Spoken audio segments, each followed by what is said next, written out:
할렐루야. 우리가 살아가는 것이 어떤 의미에서 보면 모험이라고 말할 수 있습니다. 사람을 만나는 것도 또한 직업을 선택하는 것도 평생 삶의 의미를 결정하는 모험일 수 있는 거죠.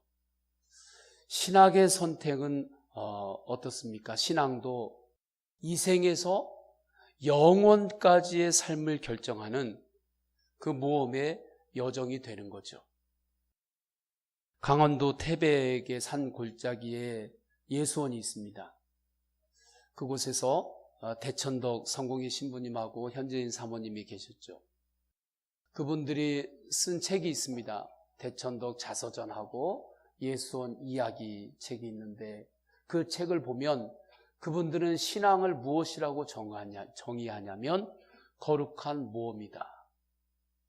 신앙은 거룩한 모험이라고 정의합니다. 물질주의의 세계관을 버리고 말씀 중심의 세계관으로 옮겨가는 것, 이것이 거룩한 모험이죠. 자기 중심의 세계관으로 살다가 예수님 중심의 세계관으로 옮겨가는 것, 이것이 어떤 의미에서는 거룩한 모험입니다. 가정도 내 가정, 돈도 내 돈,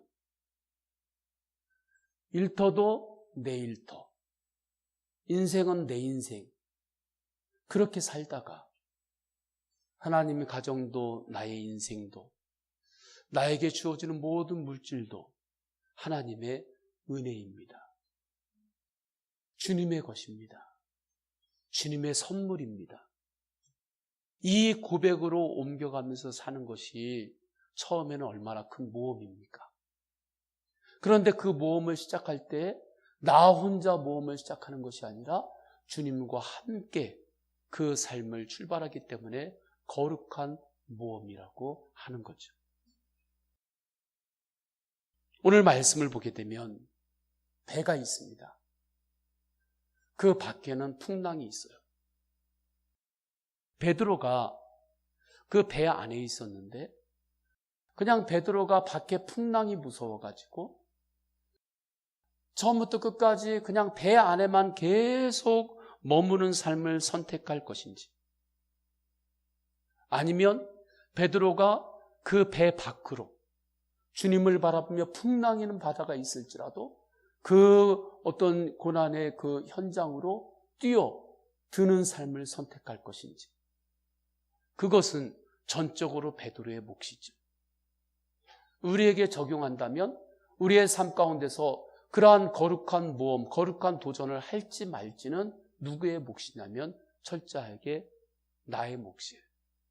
여러분의 몫입니다. 베드로는 풍랑이는 물결이 있었음에도 불구하고 배 밖으로 나오는 도전을 선택했습니다. 이로 인해 가지고 베드로는 그 누구도 체험할 수 없었던 하나님의 놀라운 축복을 누렸죠. 그렇다면 베드로가 선택한 거룩한 모험의 기준은 무엇이었는가? 그 기준이 중요한 거죠. 세상의 모험과 거룩한 모험은 달라요. 기준이 달라요. 그리고 그렇게 주님을 바라보면서 거룩한 모험, 거룩한 도전을 했을 때에 베드로에게 주어진 하나님의 축복은 무엇이었는가?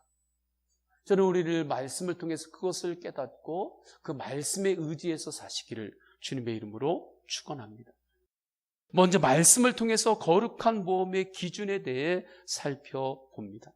첫째로 거룩한 모험, 주님과 함께하는 모험, 주님과 함께하는 도전의 기준은 순종입니다.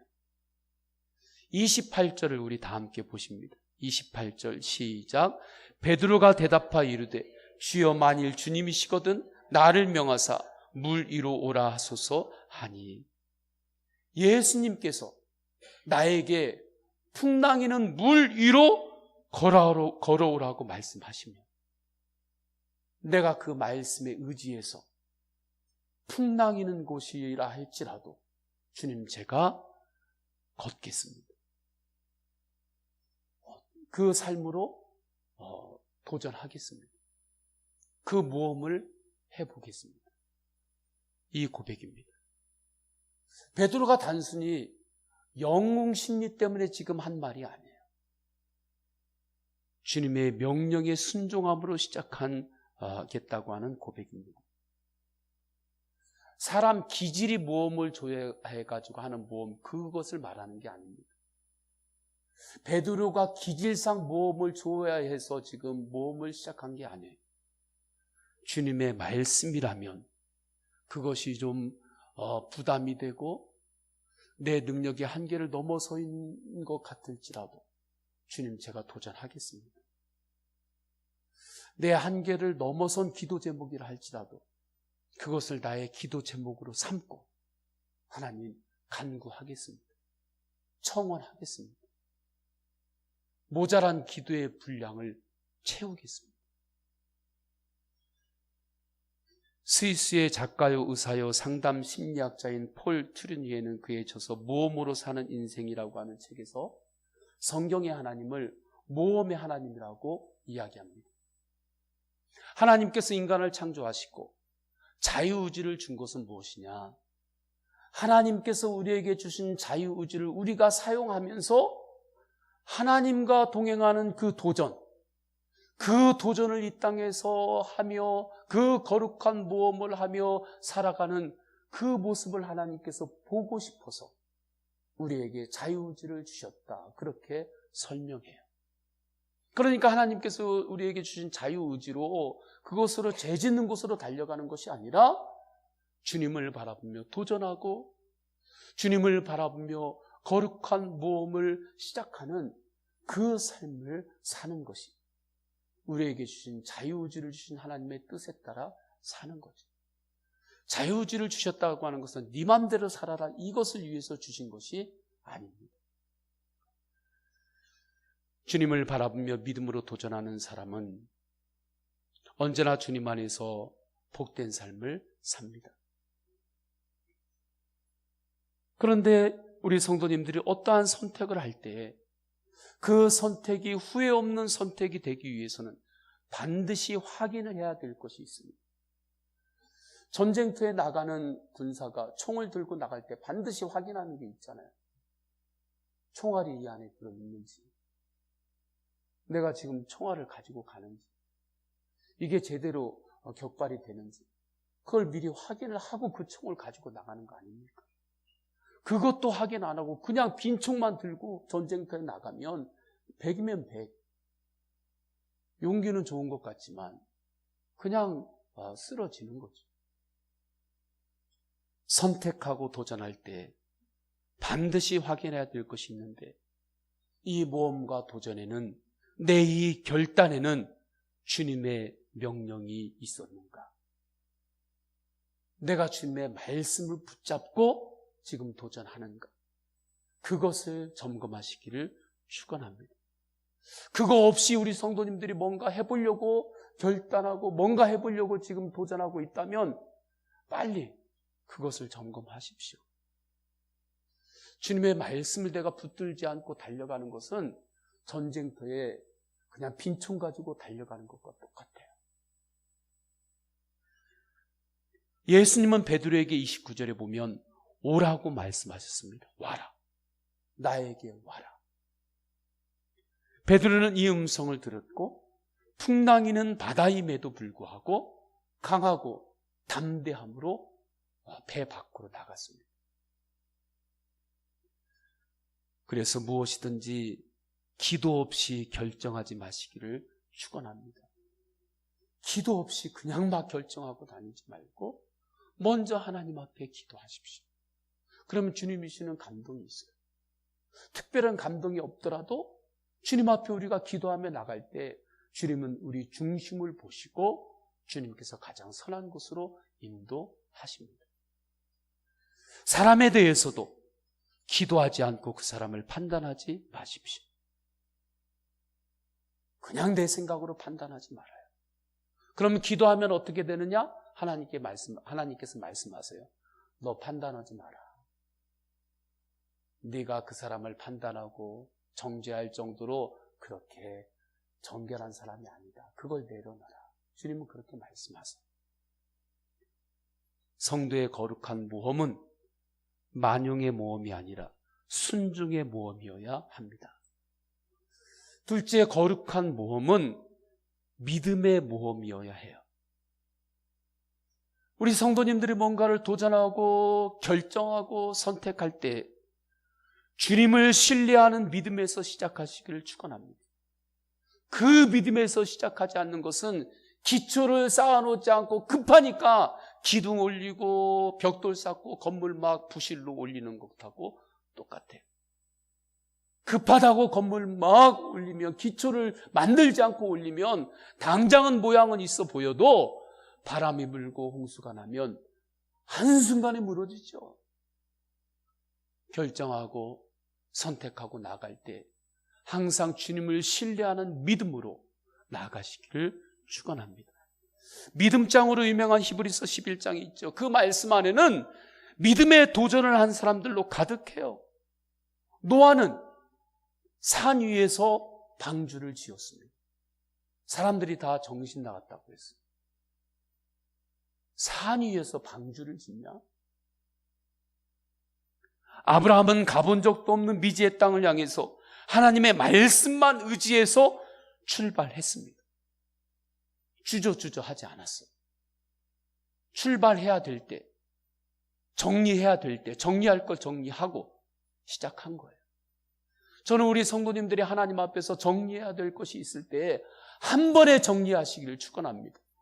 할렐루야. 그걸 내가 주저주저 하면서 이거 조금 정리하고 조금 정리하고 이게 아니라 정리해야 될 것은 하나님 앞에서 한 번에 정리하고 그리고 주님을 바라보며 나아가는 거예요. 한 걸음을 떼는 거예요. 모세는 하나님의 음성을 듣고 변번한 무기도 없이 이스라엘 백성을 이끌고 애굽을 떠나서 광야로 나아갔습니다. 이 거룩한 모험을 가리켜서 히브리서 기자는 반복해서 믿음으로 노아는, 믿음으로 아브라함은, 믿음으로 모세는 이라고 증언합니다. 이들의 공통점이 있어요. 인간의 힘을 의지하지 않았습니다. 자기 자신을 믿지 않았어요.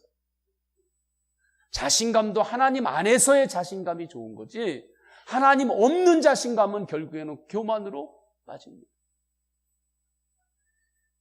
인간의 배경을 믿지 않았어요. 저는 우리 성도님들이 배경만 믿고 달려가지 않기를 축원합니다.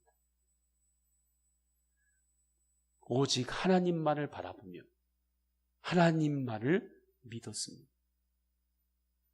오늘 본문의 베드로도 마찬가지입니다. 풍랑이 있는 바다 물결 속에서도 오라 하는 주님의 음성이 들려왔고 들었어요. 우리 성도님들이 기도하면 어떠한 고난과 어떠한 영역 속 가운데 있을지라도 그 가운데 나에게 들려오는 하나님의 음성이 반드시 있어요. 반드시. 기도를 안 하니까 못 듣는 거지, 정말 주님 앞에 간절하고 애타는 마음으로 기도하면 그 가운데 들려오는 주님의 감동이 있고 음성이 있습니다. 거기에 그대로 머무르면 안 된다. 와라. 그 음성을 듣고 베드로는 풍랑이는 물속으로 뛰어 들어갔습니다. 주님만 믿고 갔습니다. 저는 우리 성도님들이 월요일, 화요일, 수요일, 목요일 앞으로 한 주 동안에도 스케줄이 다 있겠죠. 수첩 보면 다 이 미팅 계획이 또 있겠죠. 또 나 개인만이 아니라 우리 성도님들의 또 지인들, 가족들, 자녀들이 내 중요한 그 스케줄들이 한 주 동안에 또 있겠죠. 그 모든 것들을 바라볼 때 그냥 머리로만 그 스케줄만 바라보면서 가는 것이 아니라 그것을 손에 붙잡고 한 손으로는 예수 그리스도를 붙잡으면서 믿음을 가지고 월요일을 맞이하시길 축원합니다. 믿음으로 화요일을 사십시오.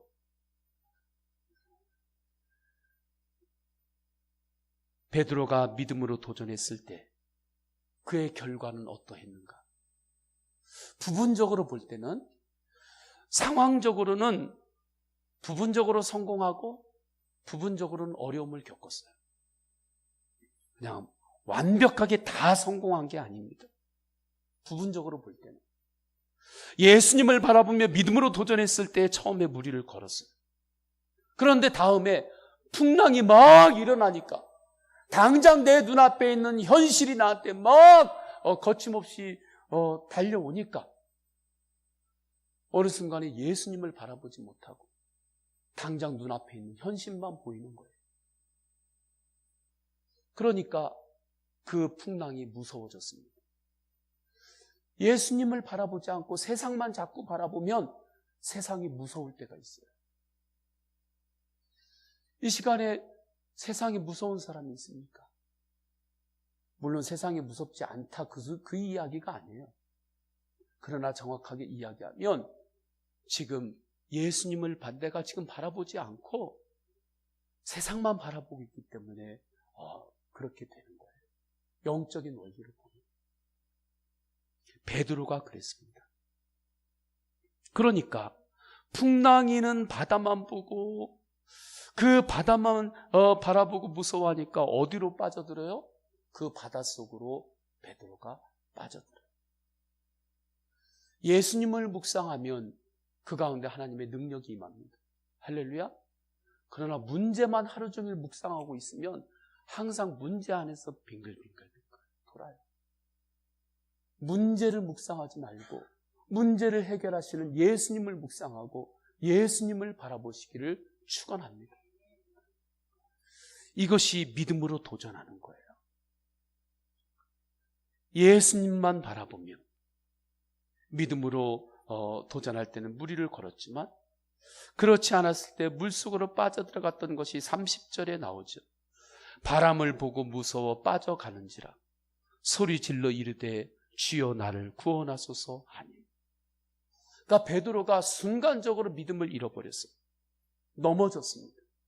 영적으로 실패를 경험했어요. 그런데 그것은 완전한 실패는 아니었습니다. 오히려 그 넘어짐으로 인해서 베드로가 믿음의 중요성을 더 깨닫게 되었습니다. 31절에 보게 되면 예수님께서 베드로를 건지시면서 하신 말씀이 나와요.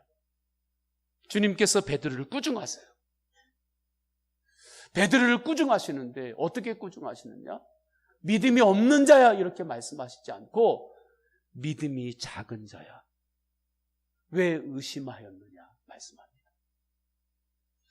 그러니까 믿음으로 우리가 도전했을 때 무리를 걷기도 하지만 때로는 믿음으로 도전했음에도 불구하고 중간에 어떤 의심이 우리 안에 들어올 때가 있어요. 그 의심은 뭡니까? 내가 정말 잘하는 것인가? 정말 주님이 나를 지켜주실까? 정말 주님이 나를 인도하실까? 그 의심이 어느 순간에 찾아올 때가 있어요. 근데 그 의심이 찾아올 때 어떻게 찾아오느냐? 도적같이 찾아와요. 도적은 집에 들어올 때 주인 몰래 들어와요? 초인종 누르고 나 들어갑니다 하고 들어와요? 몰래 들어오는 거예요. 그렇게 몰래 들어오는 거예요.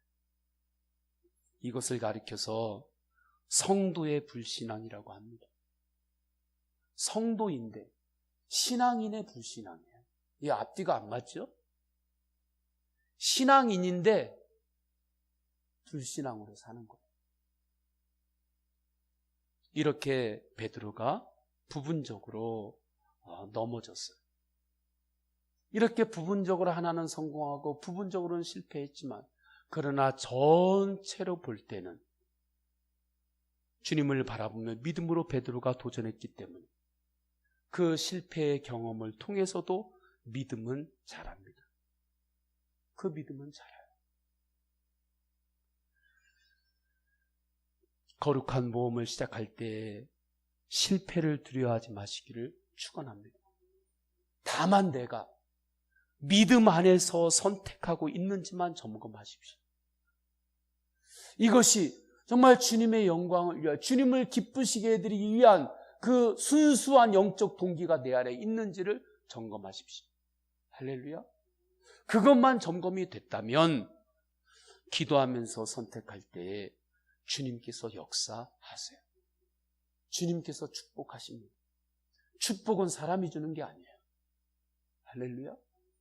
축복은 사람이 주는 게 아니에요. 하나님이 주시는 겁니다. 그러면 베드로가 이 거룩한 모험을 시작했을 때 하나님이 주신 축복은 무엇인가?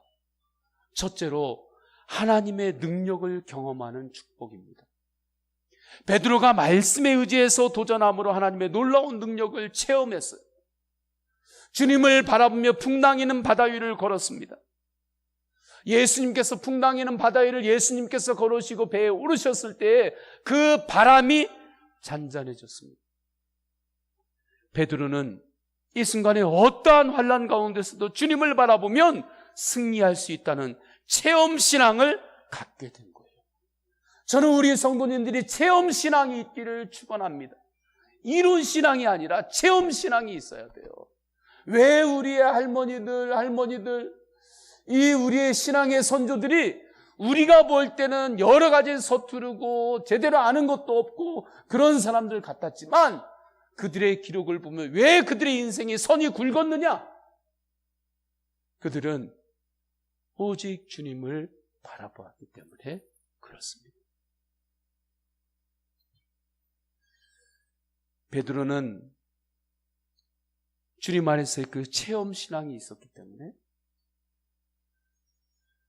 그 물 위를 걸었던 그 담대함으로 주님 앞에 한 걸음 한 걸음 나아갔어요. 어떤 어려움이 와도 당황하지 마시기를 축원합니다.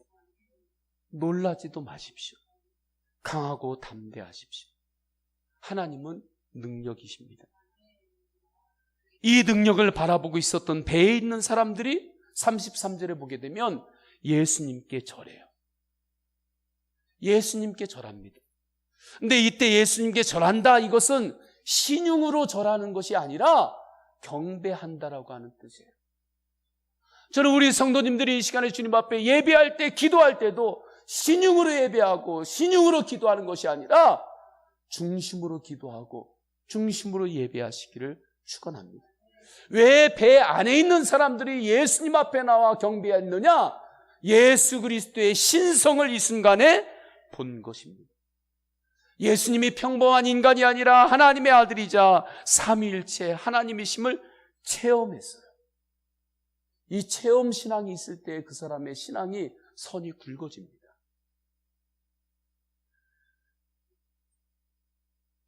베드로가 거룩한 도전을 하지 않았다면 경험할 수 없는 축복이죠. 우리는 많은 간증들을 듣습니다. 그 많은 간증들을 들을 때 그 가운데 역사하시는 하나님의 능력의 이야기도 들어요. 그런데 모든 간증들의 공통점이 있습니다. 믿음으로 거룩한 모험을 했던 사람들. 이렇게 이야기할 수 있어요. 하나님은 한 분인데 왜 저 사람들에게는 하나님께서 기적으로 역사하시고 나에게는 기적으로 역사하시지 않습니까? 이유는 딱 한 가지예요.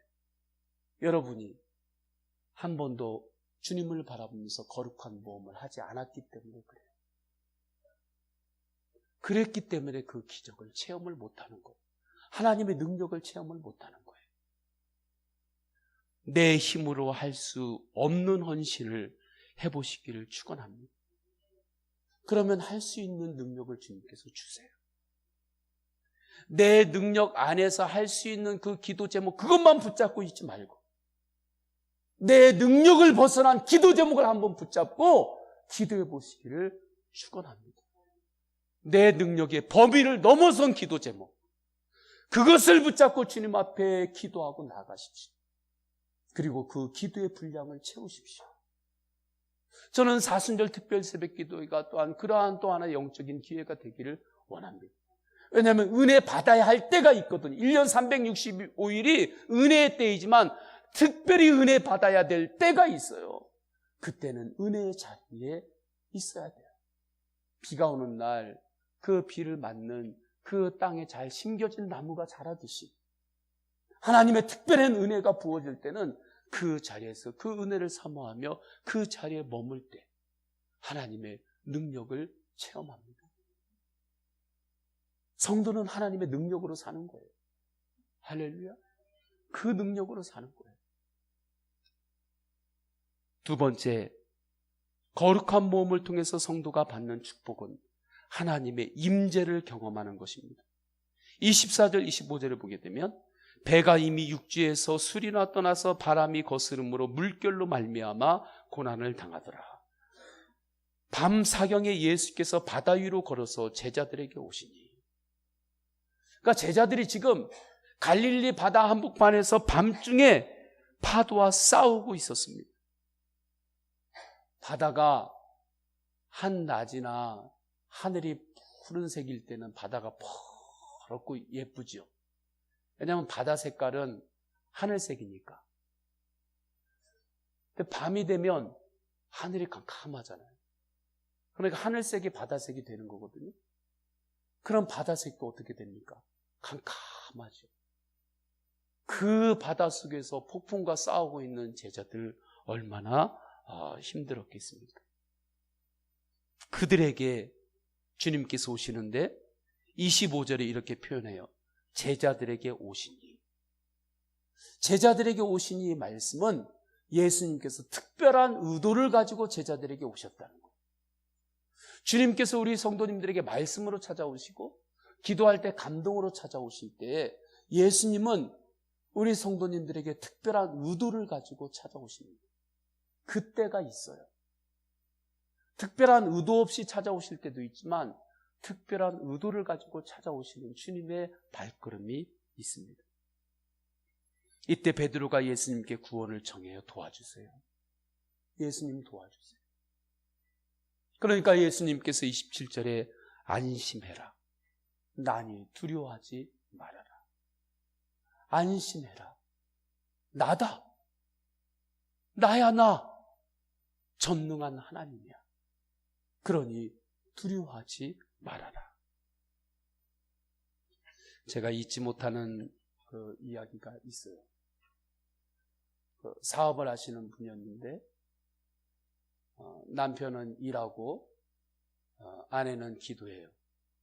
수금이 잘 안 되는 날은 아내한테 이야기를 한대요.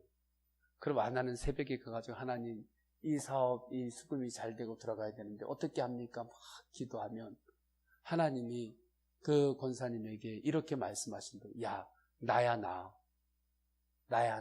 전능하신 하나님이야. 걱정 마.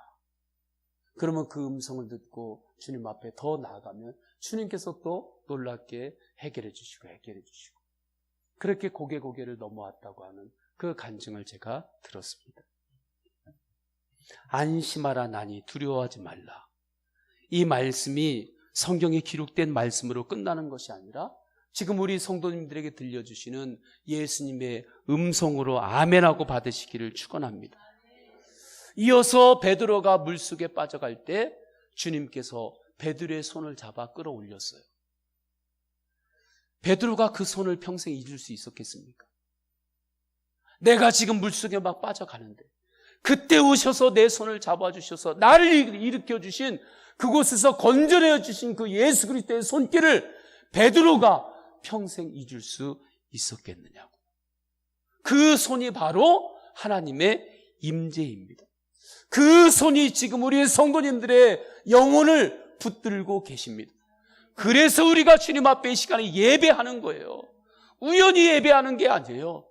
주님께서 우리 성도님들의 영을 붙들어 주시기 때문에 이 시간에 그 은혜 안에서 예배 자리에서 주를 찬양하는 겁니다. 며칠 전에 99주년 3.1절이었죠. 3.1 운동 여러 가지 의의가 있습니다. 그 이전에 대한제국이었던 이름이 대한민국으로 바뀌었죠. 그 글자 한자가 바뀐 것, 이거 대단한 의의죠. 이전에는 황제의 나라였는데 그 기점으로 이제 백성의 나라, 그렇게 바뀌었다고 하는 그러한 이야기들을 하죠. 여러 가지가 의의가 있지만 우리가 이 시간에는 그런 것들을 찾아가는 것보다 그건 다른 시간에 맡기고 그 3.1 운동할 때 기독교인, 예수님을 믿는 사람들의 그 마음은 어떤 마음이었는가? 그것을 우리가 초점을 두고 나누려고 합니다. 3월 28일 강규찬 목사님의 말씀이에요. 1919년 3월 1일 우리 한국이 독립을 선포한 날입니다. 우리 2천만 동포의 자자손손은 이 날을 노래와 춤으로 맞이하여야 할 것입니다. 오로지 한 가지 방법밖에 없습니다.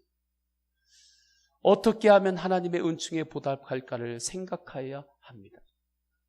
우리 모두가 정신 차리고 일어서서 하나님의 뜻에 따라 우리 민족의 자유를 획득하여 자자손손 생존을 도모해야 합니다. 그러니까 우리 3.1운동 할 때 우리 기독교인들의 마음은 어떠한 마음이었냐면, 영적으로 볼 때 오늘 말씀을 적용한다면 정말 거룩한 모험이자 믿음의 도전을 했던 것입니다. 그 당시 현실적으로는 희망이 안 보였어요. 그래서 수많은 지식인들이 아주 절망 속에서 시를 노래했고 절망 가운데 있었던 그러한 때였습니다. 그러나 기독교인들은 아무리 현실이 절망 가운데 있어도 예수님이 희망이니까 예수님을 바라보면서 그 폭풍의 흑암 같은 그 민족 앞에, 그 역사 앞에 인생을 던졌던 거죠. 그 길을 걸었던 거예요. 그래서 순교하면서까지도 주님을 찬양했던 겁니다. 순교하면서도 우리는 승리했노라. 오늘 본문이 그렇습니다. 베드로가 풍랑이는 바다 위로 한 걸음 내디디면서 나아갔던 것. 예수님이 베드로에게는 희망이었던 거예요. 그러니까 예수님을 바라보면서 그 풍랑이는 바다로 걸을 수가 있었습니다. 저는 우리 성도님들이 어떠한 현실 가운데 있을지라도 그 가운데 성도의 마음은 뭐냐면 예수님이 희망입니다. 할렐루야. 현실이 어떻게 조금 잘 될 것 같은 그 조짐이 희망이 아니라 예수님 자체가 희망이에요. 예수님 자체가 희망임을 알고 희망이신 예수님을 바라볼 때에 거룩한 모험을 할 수 있습니다. 예수님만 의지하며 거룩한 도전을 할 수 있어요. 그때 결국에 하나님의 능력과 하나님의 임재를 경험하며 승리한 거죠.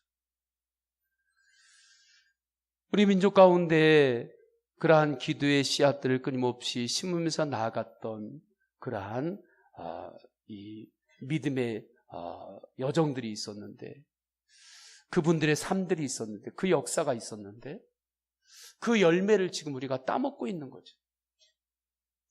이제는 우리가 우리 신앙의 선조들이 했던 그 믿음의 씨앗을 심어야 합니다. 정말 말씀대로 사는 거룩한 모험을 시작해야 해요. 하나님 나라 확장을 바라보면서 전도하며 선교하는 믿음의 도전을 해야 합니다. 성도의 나의 능력으로는 할 수 없는 것도 기도 제목으로 꼭 삼으시기를 축원합니다. 그리고 그렇게 기도해 보십시오. 하나님의 놀라운 능력이 나타납니다.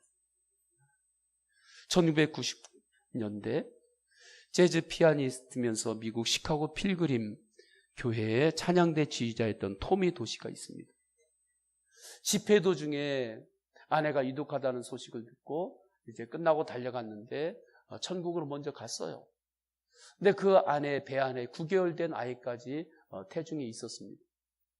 그 후로 너무 힘들어서 교회 사역을 그만두고 세상으로 다시 돌아갈 계획을 합니다. 그런데 어느 겨울날에 교사였던 친구가 와가지고 위로하면서 함께 학교로 가자고 해요. 학교에 갔는데 학교에서 눈 가운데 이 글을 발견을 합니다. 어떤 글이냐면, 주님이여 이 손을 꼭 잡고 가소서. 약하고 피곤한 이 몸을 폭풍우 흑암 속 해치사 빛으로 손잡고 날 인도하소서.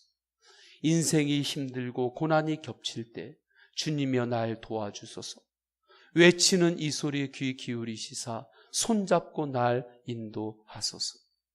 이 글을 보면서 이 사람이 교회 학교에 풍금이 있었는데 풍금 앞으로 가가지고 이 가사에 곡조를 붙입니다. 그 곡이 바로 주님이여 이 손을 꼭 잡고 가소서, 이 찬양이에요. 이후에 신앙의 여정에 다시 복귀를 했다고 하죠. 지금 혹 낙심하고 지친 분 있습니까?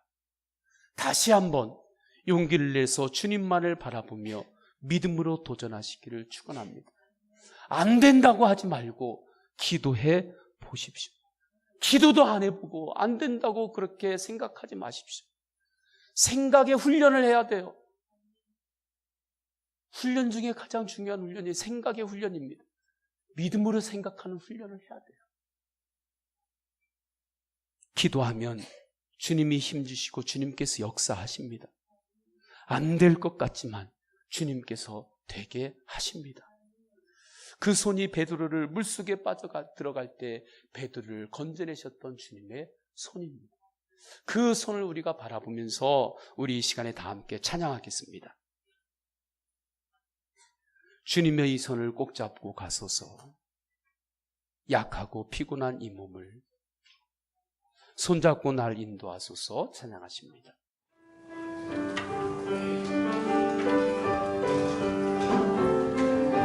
믿음으로 찬양합니다. 주님여 이 손을 꼭 잡고 가소서, 약하고 피곤한 우리 다시 한번 고백할까요? 주님여 이 손을 꼭 잡고 가소서.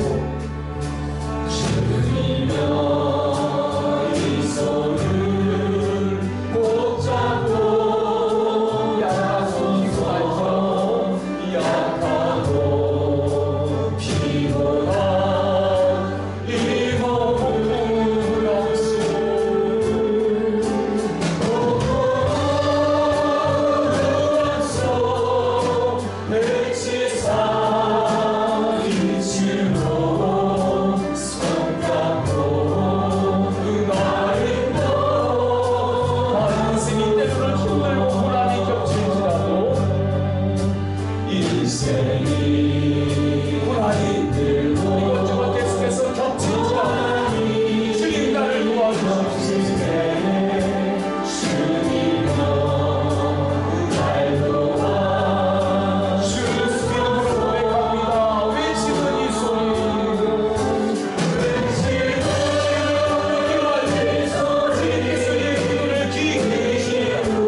그 가운데 있을지라도 그곳을 향하여 주님을 바라보며 걷는 자가 그리스도인입니다. 예수님이 희망입니다. 우리 주님을 바라보며 다시 한번 찬양할 때 인생이 힘들고 고난이 한 번이 아니라 계속해서 겹쳐올 때 주님 날 도와주소서. 이게 기도예요. 기도하는 마음으로 우리 찬양합니다. 인생이 힘들고 2절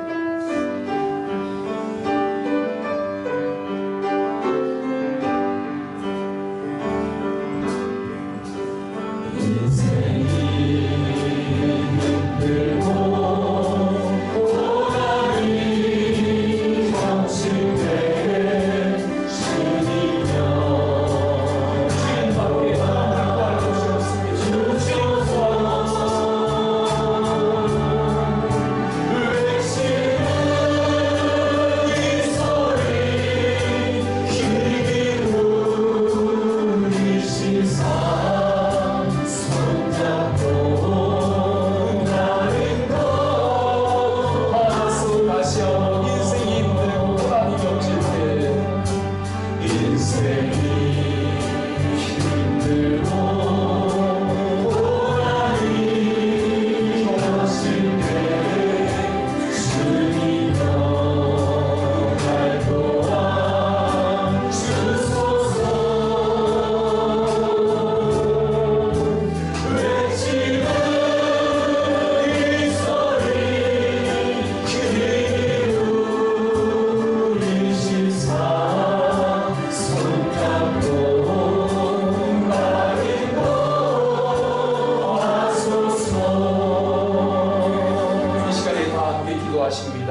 인생이 힘들고 고난이 겹쳐올 때가 있습니다. 그때 아직도 다른 곳에 도움을 구할 그런 생각을 하고 있다면 그거 아직도 폭풍우 가운데 발을 내딛지 못하고 서성이는 것입니다. 오직 주님을 바라보면서 폭풍우 흑암 속에서도 주님을 바라보며 거룩한 모험을 시작하겠습니다. 현실에서 조금 풀리는 게 희망이 아니라 예수님이 희망입니다. 예수님을 바라보면서 주님 앞에 결단해야 될 것, 정리해야 될 것, 도전해야 될 것, 모험을 시작해야 될 것들을 주님 앞에 이 시간에 내어놓고 통성으로 기도하십니다. 할렐루야. 하나님 아버지, 주님께서 인도하여 주셨습니다.